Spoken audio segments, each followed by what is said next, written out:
All right, so we are doing the Math 1 Part 3, recording measurements. Truth and imperfect measurements. So all measurements being done have a little bit of imperfect to them. They're not exactly perfect. By that, I will explain. Chemistry depends upon experimentation. Experimentation, in turn, requires numerical measurements, right? Like you got to be able to measure what you are trying to figure out. So this is where precision and accuracy are used. These are terms used to describe the quality of those measurements. Some view these terms as synonyms, but in fact they are like totally different. Precision is not the same as accuracy. So precision, it indicates the degree of reproducibility of a measurement, like how much you can redo it and do it over and over and over again. And that also depends on how well you make that measurement. Whereas accuracy describes how close a measurement is to that value, what you measure, is to its true value, like what has been undeniably determined. And that depends on the quality and calibration of what you are measuring with. If your ruler doesn't exactly start at 0, yours is going to be off just a little bit. If your balance isn't exactly at 0 to start, your measurement is going to be off. So imagine working at a carnival, guessing people's mass. Remember, I'm not going to say weight, I'm going to say mass. So you're at like the state fair, and the same person comes back 4 different times to see if they can get that person to guess. And each time you guess a different mass. So if the person's true mass is 60 kilograms, which is roughly about 132 pounds, your guesses are 56, 65, 70, and 51. And you know those games always give that, like, the curve if you're in within 5 pounds or something. So if I was to add all of those up, all of your guesses up, and take the average, your average guess is 60.5 kilograms. These represent good accuracy, but poor precision. Good accuracy because your average is almost the same as the true mass. So this right here is almost the same as this right here. But look at like the diversity of those numbers. That's poor precision. If instead your guesses were 68, 69, 67, 68, the average is 68, but look at how close together those are. That would have been great precision, but bad accuracy, because if 60 was the person's actual weight, you're off by 8 pounds or 8 kilograms. So without knowing the true value, accuracy cannot be determined. Without repeated measurements, precision cannot be determined. This is why when we do experiments, you have to have a large pool, so you're not just getting your data from one person or even from 10, hundreds, thousands, hundreds of thousands of data points are so much better because you can be more precise and more accurate for that matter. So looking at this right here, that's great accuracy, right? Great precision because you got it in the bullseye. Great accuracy because they're all hovering around the bullseye. Now looking at this, it's all hovering around the red, but it's not in the bullseye. So it's bad precision, great accuracy. Or sorry, I flipped that. Great precision, bad accuracy. This one is all over the place. This is neither. Poor precision, poor accuracy. So in science, there's an uncertainty of measurement because our senses are limited and each tool has a tolerance. That means it can only go so far. So no measurement is exact. Every answer in science has some uncertainty associated with it. Like I said before, because our senses and the tools we measure with have limitations. we can't get it to the final end. So to deal with this, we have significant figures. They're one way to indicate precision of a measurement. So what are significant figures?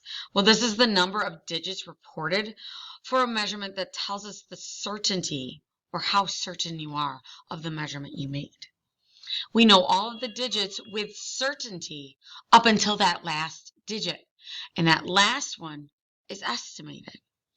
You will be expected to use correct number of significant figures in lab reports, on quizzes, on exams.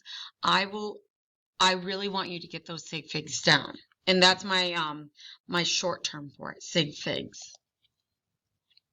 So looking this, I'm going to record this measurement, right?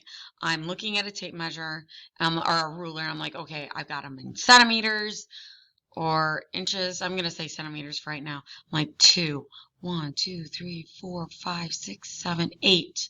So I know it's 2.8, but I'm going to guesstimate this number. So that last number is my guess. That's my uncertainty.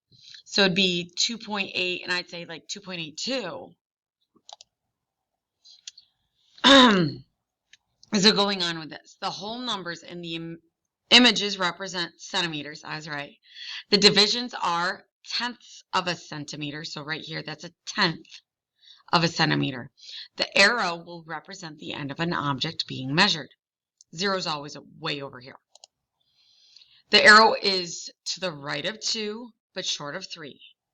It is to the right of 0.8, but short of 0.9. So the object is more than 2.8 centimeters, but less than 2.9 centimeters. We can say this with complete confidence because of the markings on the ruler. The next digit, that's what I was talking about, that was my guess. That's an estimate. So we report the object's length of a 2.82 centimeter. The first 2 digits are 100%. You know those because it's to the right of 2 and to the left of 3, to the right of 0.8, to the left of 0.9. But the last one is estimated. So there is some error. It could be 2.83. It could be 2.84. All these 3 digits are significant, okay? But only one of those numbers can be estimated. So we're going to look at this, and we're going to go to your worksheet and write down our estimations, our significant figures for these. And so looking at this, it's to the right of 12, to the left of 13, to the right of 0.3, to the left of 0.4. So it is 12.3. Let's see if you match mine. 0.3. You know, I'm going to say 12.33 centimeters. This one is going to be to the right of 9, to the left of 10. Let's see if we can get this one the same. So it looks like it's touching this one. So I want to say this is 9.4 because it looks like it's right to 4.0 or 9.40. Now, why did I put the 0 there? Because I don't think there's anything extra. That's my estimation. That's where it is, at that 0. What is the volume indicated here? So looking at this is less than 5, more than 4. These are in milliliters. So I'm going to say, looking at the bottom of the meniscus, less than 3, more than 2. So 4.2, I'm going to say 7. See if you got it. 4.27 milliliters, M, capital L. Let's try the next one. More than 25, less than 30. 26, 27, so it's more than 27, less than 28.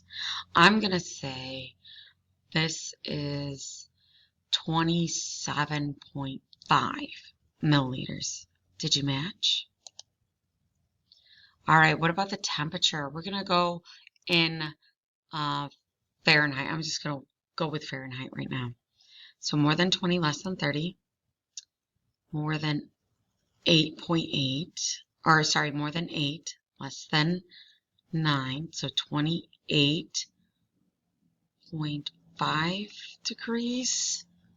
And you know what? I'm not even going to give it Celsius or Fahrenheit. 28.5 degrees.